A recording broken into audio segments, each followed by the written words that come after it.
जय हिंद। आज हम लोग फिर से विषय वर्कशॉप कैलकुलेशन के अंतर्गत प्रश्नों को देखेंगे और पिछले प्रश्न हम लोग 20 तक देख चुके थे। देखते हैं आज कितने तक देखेंगे।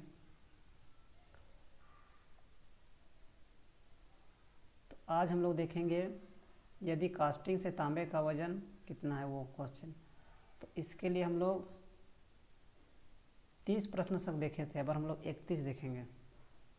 यहाँ पे पहले हम लोग क्या हो जाएगा, ये मेरा 31।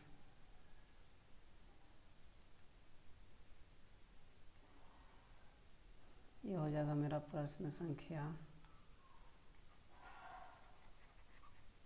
31 जो है इस प्रकार है।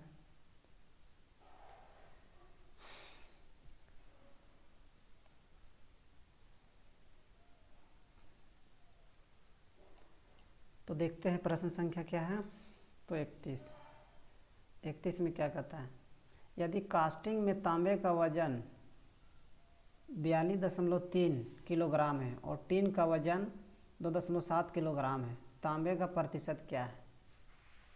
यानी कास्टिंग में देखा जाए तो कास्टिंग में तांबे का वजन जो है, तांबे का वजन आपका 42.3 है किलोग्राम है और टीन का वजन जो है 2.7 किलोग्राम है। तो तांबे का प्रतिशत क्या होगा। तो सबसे पहले प्रतिशत निकालने के लिए क्या करेंगे, सबको पहले जोड़ देना है। तो जोड़ने पे कितना आ जा रहेगा मेरा 7 3 10 और 2 2 4 5, उसके बाद यहाँ पे 4, यानी कि आपका कितना होगा 45। यानी टोटल आपका हो जाएगा 45 केजी, यानी 45 किलोग्राम टोटल है। जिसमें से क्या पूछ रहा है, तांबे का प्रतिशत है। तांबे का प्रतिशत कितना है, तो 42.3 है, 42.3 है। अब इसको गुना कर दीजिए 100 से, ये कटेगा तो यहाँ पे आपका 1 जीरो होगा, 1 जीरो ख़त्म हो जाएगा। उसके बाद यहाँ करेंगे 5 दूनी 10, 5 नवा 45। अब मेरे पास क्या बच गया, तो 423 गुना 2/9, 4 3 7 2 9 हो जाएगा। 9 से काटेंगे तो कितना हो जाएगा, 9 चौका 36, 9 चौका 36 और 9 सते 63, यानी कि मेरा कितना हो गया, गुना करेंगे 47 गुना 2, यानी कि 2 सते 14 और 2 सते 14, 2 चौका 8 1 9, यानी 94% क्या हो जाएगा, इसका राइट आंसर हो जाएगा। तो इसका राइट आंसर क्या हो जाएगा, 94%। ये प्रतिशत से कॉन्सेप्ट था जो कि हम लोग देखें कितना राइट आंसर हो जाएगा, ऑप्शन नंबर बी हो जाएगा। अब हम लोग देखते हैं प्रश्न संख्या क्या, तो 31 की जगह क्या हो जाएगा 32। प्रश्न संख्या देखते हैं क्या है 32। यहाँ पे हिंदी इंग्लिश दोनों में क्वेश्चन दिया हुआ है। तो ए बी सी ऑप्शन है, तो यहाँ पे A B C D option English वाले के लिए है। तो A B C D option क्या है, मेरा हिंदी वाले के लिए है। तो हम कह सकते हैं कि दोनों ऑप्शन सेम ही है। यदि एक मोटरसाइकिल टायर को 300 रुपये में बेचा जाता है और उससे 25% लाभ होता है, तो खरीद का मूल्य क्या है।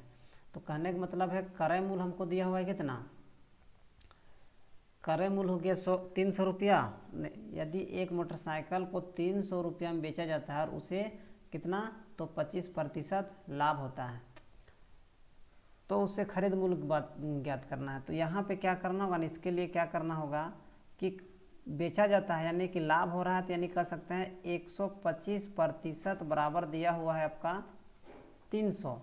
तो हमको क्रय मूल्य निकालना है, मतलब 100% निकालना है। तो इसीलिए क्या करेंगे, तो 100% बराबर हो जाएगा मेरा 300/125 गुना 100। तो यहाँ पे क्या करेंगे, 25 25 125, 25 चौका 100।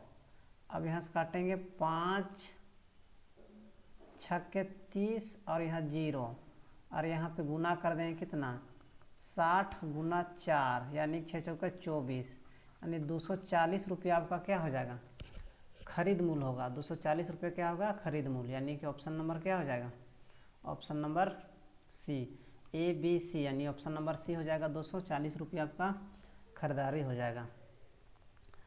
अब हम लोग इसको इरेज करते हैं, उसके बाद फिर प्रश्न संख्या कितना बनाते हैं, प्रश्न संख्या 33 बनाने का प्रयास करते हैं। तो देखते हैं 33 में क्या कहता है। 33 में मेरा प्रश्न है, 33 में प्रश्न क्या है, 33 में क्या प्रश्न है कि 18.5% को दशमलव भिन्न में बदलिए, यानी दशमलव भिन्न में बदलने की बात हो रही है। तो दशमलव भिन्न में क्या करना है, बदलने के लिए क्या करेंगे, यहाँ पे लगाएंगे 10 और गुना करना हो कितना से, 100 से गुना करना होगा, चूँकि क्या है वो मेरा प्रतिशत के लिए 100 लिखते थे, इसको क्या लिखेंगे 185 बटा 3 ठो जीरो, तो यानी कि 1 2 3, यानी इसका आंसर हो 0.185, 0.185 जहाँ भी होगा वही आंसर हो जाएगा। तो ऑप्शन नंबर क्या है, ए 0.855, यानी कि ऑप्शन नंबर क्या हो जाएगा यहाँ पे, ए हो जाएगा। 0.185 इसका राइट आंसर हो जाएगा। अब हम लोग प्रश्न संख्या आगे देखते हैं 34। तो 34 का प्रश्न संख्या क्या है, तो प्रश्न संख्या 34, इसका जो राइट आंसर हम लोग देखेंगे। अब हम लोग साइंस पोर्शन आ गया। तो कहता क्या है, इनमें से अधातु कौन है, यानी नॉन मेटल की बात कर रही है। पारा, ग्रेफाइट, पीतल, लोहा, क्या है अधातु। तो अधातु जो होता है क्या है, तो यहाँ पर ग्रेफाइट एक प्रकार का अधातु का काम करता है, ठीक है, लेकिन उसमें धातु का गुण मिलता रहता है, यानी इसका राइट आंसर क्या हो जाएगा, तो ग्रेफाइट हो जाएगा। वो कार्बन का प्रूफ है, जिसमें हम लोग ग्रेफाइट का अंतर्गत जानते हैं, जिससे से क्या होता है, विद्युत जो होता है वह कंडक्ट होता है, लेकिन ये एक प्रकार का धातु का गुण पाया जाता है, लेकिन ये एक्चुअल में अधातु होता है। पारा आपका जो है पहला ऐसा लिक्विड है जो कि मेरा धातु अवस्था में धातु रूप में माना जाता है। पीतल एक प्रकार का मिश्र धातु है। पीतल आपका क्या कॉपर और तांबा का मिलकर बना हुआ है। लोहा जो है हमारे लिए स्टील बनाने में उपयोग होता है।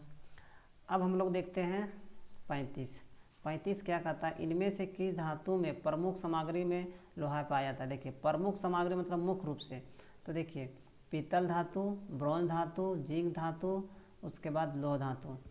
अब देखिए यहाँ पे माइन रूप से लोहा की बात हो रहा है, तो यहाँ पर अगर माइन रूप से है तो पीतल तो मेरा क्या है, कॉपर टिन का बना रहता है। ब्रॉन्ज धातु कॉपर और ऐसे जिंक का बना रहता है। उसके बाद लोहा में क्या होता है, एक प्रकार का मेरा मुख्य रूप से मुख्य सामग्री होता है लोह धातु में। तो ऑप्शन नंबर क्या हो जाएगा, डी। ऑप्शन नंबर क्या हो जाएगा आपका, डी हो जाएगा। अब हम लोग देखते हैं प्रश्न संख्या क्या है 36 में क्या कहता है, उस धातु का नाम क्या है जिनमें लोहा नहीं पाया जाता, यानी इसमें लोहा नहीं मिलेगा। तो लोह धातु में तो लोहा मिलेगा ही। अलोह धातु, कुचालक, सुचालक। अलोह धातु यानी कि उस धातु का नाम है जिनमें लोहा नहीं होता है, तो इसका क्या हो जाएगा, सुचालक में तो लोहा का गुण पाया जाता है। अलोह धातु, अलोह जिसमें लोहा का मात्रा नहीं होता है, कुचालक है, तो हमको इसका ऑप्शन नंबर क्या हो जाएगा, बी नंबर हो जाएगा ऑप्शन। इसका ऑप्शन नंबर क्या हो जाएगा, तो बी नंबर हो जाएगा। अब हम लोग प्रश्न संख्या देखते क्या है 37।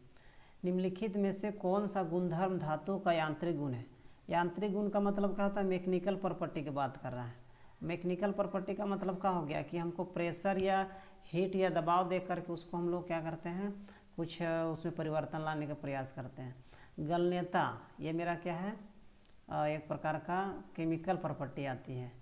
तन्यता, संरक्षण, संरचना ये मेरा क्या है, केमिकल है, ये भी केमिकल के अंतर्गत आएगा। लेकिन तन्यता जो होगा ना वो मेरा मैकेनिकल में आता है, क्योंकि तन्यता का गुण में हम लोग क्या देखते हैं कि तन्यता में क्या होता है कि जब इसको हीट करते हैं, वो हैमरिंग करते हैं तो ये तार बनाया जाता है। तो जितना भी तार बनाने का प्रॉपर्टी होता है उसमें मैकेनिकल गुण डक्टिलिटी यानी तन्यता पाया जाता है, जिसके कारण ही उसको हम लोग तार बनाया जा सकता है।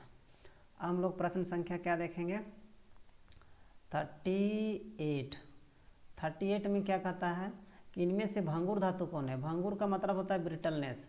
अब ब्रिटलनेस का मतलब होता है ब्रिटलनेस का मतलब क्या हो गया कि फोर्स को अचानक देने से वो छोटे छोटे टुकड़ों में बदल जाता है, जिसके कारण क्या होता है उसमें सहनशीलता ज़्यादा मिलता है। तो कच्चा लोहा, इस्पात, नरम लोहा, मिश्र धातु। तो यानी कि ऐसा कौन सी धातु है जो कि मेरा भंगुर होता है, कच्चा लोहा, इस्पात, नरम लोहा या फिर मिश्र धातु। तो इसका ऑप्शन नंबर क्या है ए। इसका ऑप्शन नंबर क्या हो जाएगा कच्चा लोहा। ठीक है, इसका ऑप्शन नंबर क्या हो जाएगा आपका कच्चा लोहा यानी कास्ट आयरन। कच्चा लोहा को हम लोग क्या बोलते हैं कास्ट आयरन। कास्ट आयरन का प्रॉपर्टी यही गुण के कारण जो होता है इसको बेड बनाने में काम आता है, यानी कि जो भी मशीन का बेड होता है उसको बनाने में प्रयोग हम लोग कास्ट आयरन से करते हैं। अब हम लोग देखते हैं प्रश्न संख्या 39। धातु के कौन सा यांत्रिक गुण एक काटने के उपकरण में लोचदार विरूपण के लिए प्रतिरोध प्रदान करता है। यानी कि धातु का ऐसा कौन सा यांत्रिक गुण है मैकेनिकल प्रॉपर्टी है कि एक काटने के उपकरण में, यानी कि जो हम उसको बनाते काटने के लोचदार विरूपण के लिए प्रतिरोध करता है। तन्यता, आघातवर्ध्यता, कठोरता, चिमड़ता। तो इसका राइट आंसर जो होगा उसका राइट आंसर हो जाएगा आपका वह कठोरता आ जाती है, मतलब इसको जल्दी आराम से काटेंगे तो मेरा कटेगा नहीं। तो इसमें राइट आंसर क्या होगा ऑप्शन नंबर सी, यानी कि एक प्रकार का हार्डनेस की प्रॉपर्टी आ जाती है। अब प्रश्न संख्या क्या है 40 में क्या कहता है धातु के कौन सा गुण बिना फ्रैक्चर के अस्थायी विरूपण गठन के सक्षम होता है। यानी कि ऐसा कौन सा गुण है जिसके कारण जो है बिना फ्रैक्चर बिना टूटे हुए अस्थायी विरूपण का काम करता है। तो प्रत्यास्थता, सुगढ़ता, तन्यता, भंगुरता। यानी कि ये मेरा क्या इलास्टिसिटी हो गया, प्लास्टिसिटी हो गया, डक्टिलिटी हो गया या भंगुरता आ गया। तो ये जो है आपका भंगुरता इसमें क्या कर रहा है तो प्लास्टिसिटी, इसमें क्या हो जाएगा ऑप्शन में। तो मेरा राइट आंसर क्या हो जाएगा बी, यानी धातु कौन सा गुण बिना फ्रैक्चर के अस्थायी विरूपण यानी उसको बिना टूटे जो अस्थायी फ्रैक्शन हो जाता है। तो ये हो गया मेरा प्लास्टिसिटी। प्लास्टिसिटी का मेन कॉन्सेप्ट क्या है कि अगर कोई मेटल इसमें फोर्स लगा रहे हैं तो फोर्स होने पर क्या फोर्स यहाँ लगाएं, अब लगाने पे क्या होता है इसमें क्या है विकृति आ जाता है और वो परमानेंट हो जाता है, दोबारा रिटेंशन फोर्स नहीं आता है, यानी कि दोबारा ओरिजिनल शेप में नहीं आता है, उसको हम लोग प्लास्टिसिटी कहते हैं। यदि अगर ओरिजिनल शेप में आ जाता है तो उसको हम लोग इलास्टिसिटी कहेंगे, जिसको हमको प्रत्यास्थता कहा जाता है हिंदी में।